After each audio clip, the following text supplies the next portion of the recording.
California ਦਾ ਜੇਕਰ ਰੁੱਖ ਕਰੀਏ ਤਾਂ ਇਸ ਟਾਈਮ ਦੀ ਬਹੁਤ ਵੱਡੀ ਖਬਰ ਕੈਲੀਫੋਰਨੀਆ ਦੇ ਵਿੱਚੋਂ ਆ ਰਹੀ ਹੈ। ਕੈਲੀਫੋਰਨੀਆ ਸਟੇਟ ਪਾਰਕਸ ਤੇ ਯੂਐਸ ਜਿਹੜੇ ਕੋਸਟ ਗਾਰਡ ਆ ਉਹਨਾਂ ਦੇ ਹਵਾਲੇ ਦੇ ਨਾਲ ਕਿ ਕੈਲੀਫੋਰਨੀਆ ਦੇ ਜਿਹੜਾ ਲੇਕ ਟਾਹੋ ਆ ਉੱਥੇ ਇੱਕ ਕਿਸ਼ਤੀ ਡੁੱਬਣ ਦੇ ਨਾਲ 6 ਜਣਿਆਂ ਦੀ ਮੌਤ ਹੋ ਗਈ ਹੈ ਤੇ 2 ਜਿਹੜੇ ਇੰਡੀਵਿਜੂਅਲ ਨੇ ਉਹਨਾਂ ਨੂੰ ਹਸਪੀਟਲਾਈਜ਼ ਕਰਾਉਣਾ ਪਿਆ।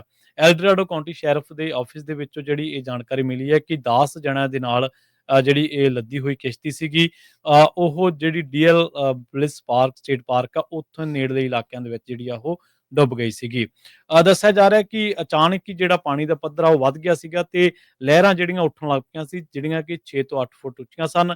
ਇਸੇ ਦਰਮਿਆਨ ਕੁਝ ਲੋਕਾਂ ਨੇ ਇੱਕ ਕਿਸ਼ਤੀ ਦੇ ਆਲੇ ਦੁਆਲੇ ਜਿਹੜੇ ਲੋਕ ਨੇ ਉਹਨਾਂ ਨੂੰ ਸਟਰਗਲ ਕਰਦਿਆਂ ਦੇਖਿਆ ਤੇ ਬਾਅਦ ਦੇ ਵਿੱਚ ਸੱਦਿਆ ਗਿਆ ਯੂਐਸ ਕੋਸਟ ਗਾਰਡ ਨੂੰ ਤੇ ਕੈਲੀਫੋਰਨੀਆ ਸਟੇਟ ਪਾਰਕਸ ਦੀ ਟੀਮ ਨੂੰ ਤੇ ਦੱਸਿਆ ਗਿਆ ਕਿ 6 ਜਾਣੇ ਜਿਹੜੇ ਨੇ ਜਿਹੜੇ ਜਿਹੜੇ ਸਾਰੇ ਅਡਲਟ ਨੇ ਉਹ ਮੌਕੇ ਤੋਂ ਮ੍ਰਿਤਕ ਮਿਲੇ ਨੇ।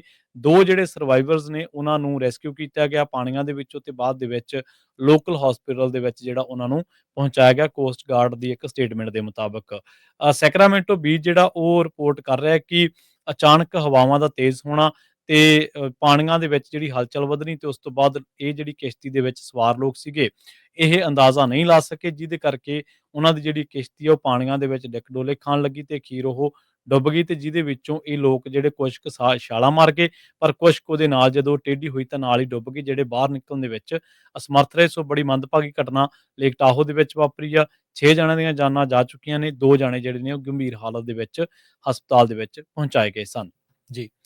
ਕੈਲੀਫੋਰਨੀਆ ਦਾ ਜੇਕਰ ਰੁੱਖ ਕਰੀਏ ਤਾਂ ਇਸ ਟਾਈਮ ਦੀ ਬਹੁਤ ਵੱਡੀ ਖਬਰ ਕੈਲੀਫੋਰਨੀਆ ਦੇ ਵਿੱਚੋਂ ਆ ਰਹੀ ਹੈ। ਕੈਲੀਫੋਰਨੀਆ ਸਟੇਟ ਪਾਰਕਸ ਤੇ ਯੂਐਸ ਜਿਹੜੇ ਕੋਸਟ ਗਾਰਡ ਆ ਉਹਨਾਂ ਦੇ ਹਵਾਲੇ ਦੇ ਨਾਲ ਕਿ ਕੈਲੀਫੋਰਨੀਆ ਦੇ ਜਿਹੜਾ ਲੇਕ ਟਾਹੋ ਆ ਉੱਥੇ ਇੱਕ ਕਿਸ਼ਤੀ ਡੁੱਬਣ ਦੇ ਨਾਲ 6 ਜਣਿਆਂ ਦੀ ਮੌਤ ਹੋ ਗਈ ਹੈ ਤੇ 2 ਜਿਹੜੇ ਇੰਡੀਵਿਜੂਅਲ ਨੇ ਉਹਨਾਂ ਨੂੰ ਹਸਪੀਟਲਾਈਜ਼ ਕਰਾਉਣਾ ਪਿਆ। ਐਲਡਰਾਡੋ ਕਾਉਂਟੀ ਸ਼ੈਰਿਫ ਦੇ ਆਫਿਸ ਦੇ ਵਿੱਚੋਂ ਜਿਹੜੀ ਇਹ ਜਾਣਕਾਰੀ ਮਿਲੀ ਹੈ ਕਿ 10 ਜਣਿਆਂ ਦੇ ਨਾਲ ਜਿਹੜੀ ਇਹ ਲੱਦੀ ਹੋਈ ਕਿਸ਼ਤੀ ਸੀਗੀ ਉਹ ਜਿਹੜੀ DL bliss park state park ਆ ਉੱਥੋਂ ਨੇੜਲੇ ਇਲਾਕਿਆਂ ਦੇ ਵਿੱਚ ਜਿਹੜੀ ਆ ਉਹ ਡੁੱਬ ਗਈ ਸੀਗੀ। ਦੱਸਿਆ ਜਾ ਰਿਹਾ ਕਿ ਅਚਾਨਕ ਹੀ ਜਿਹੜਾ ਪਾਣੀ ਦਾ ਪੱਧਰ ਆ ਉਹ ਵੱਧ ਗਿਆ ਸੀਗਾ ਤੇ ਲਹਿਰਾਂ ਜਿਹੜੀਆਂ ਉੱਠਣ ਲੱਗ ਪਈਆਂ ਸੀ ਜਿਹੜੀਆਂ ਕਿ 6 ਤੋਂ 8 ਫੁੱਟ ਉੱਚੀਆਂ ਸਨ।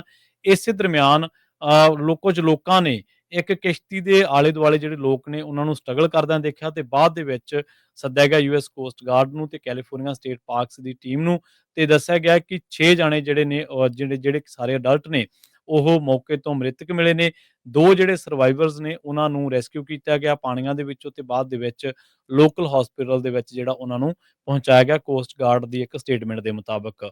ਸੈਕਰਾਮੈਂਟੋ ਬੀਚ ਜਿਹੜਾ ਉਹ ਰਿਪੋਰਟ ਕਰ ਰਿਹਾ ਕਿ ਅਚਾਨਕ ਹਵਾਵਾਂ ਦਾ ਤੇਜ਼ ਹੋਣਾ ਤੇ ਪਾਣੀਆਂ ਦੇ ਵਿੱਚ ਜਿਹੜੀ ਹਲਚਲ ਵਧਣੀ ਤੇ ਉਸ ਤੋਂ ਬਾਅਦ ਇਹ ਜਿਹੜੀ ਕਿਸ਼ਤੀ ਦੇ ਵਿੱਚ ਸਵਾਰ ਲੋਕ ਸੀਗੇ ਇਹ ਅੰਦਾਜ਼ਾ ਨਹੀਂ ਲਾ ਸਕੇ ਜਿਹਦੇ ਕਰਕੇ ਉਹਨਾਂ ਦੀ ਜਿਹੜੀ ਕਿਸ਼ਤੀ ਆ ਉਹ ਪਾਣੀਆਂ ਦੇ ਵਿੱਚ ਡਿੱਕ-ਡੋਲੇ ਖਾਣ ਲੱਗੀ ਤੇ ਅਖੀਰ ਉਹ ਡੁੱਬ ਗਈ ਤੇ ਜਿਹਦੇ ਵਿੱਚੋਂ ਇਹ ਲੋਕ ਜਿਹੜੇ ਕੁਛ ਕੁ ਛਾਲਾਂ ਮਾਰ ਗਏ ਪਰ ਕੁਛ ਕੁ ਉਹਦੇ ਨਾਲ ਜਦੋਂ ਟੇਢੀ ਹੋਈ ਤਾਂ ਨਾਲ ਹੀ ਡੁੱਬ ਗਏ ਜਿਹੜੇ ਬਾਹਰ ਨਿਕਲਣ ਦੇ ਵਿੱਚ ਅਸਮਰਥ ਰਹੇ। ਸੋ ਬੜੀ ਮੰਦਭਾਗੀ ਘਟਨਾ ਲੇਕ ਟਾਹੋ ਦੇ ਵਿੱਚ ਵਾਪਰੀ ਆ। 6 ਜਣਿਆਂ ਦੀਆਂ ਜਾਨਾਂ ਜਾ ਚੁੱਕੀਆਂ ਨੇ। 2 ਜਾਣੇ ਜਿਹੜੇ ਨੇ ਉਹ ਗੰਭੀਰ ਹਾਲਤ ਦੇ ਵਿੱਚ ਹਸਪਤਾਲ ਦੇ ਵਿੱਚ ਪਹੁੰਚਾਏ ਗਏ ਸਨ।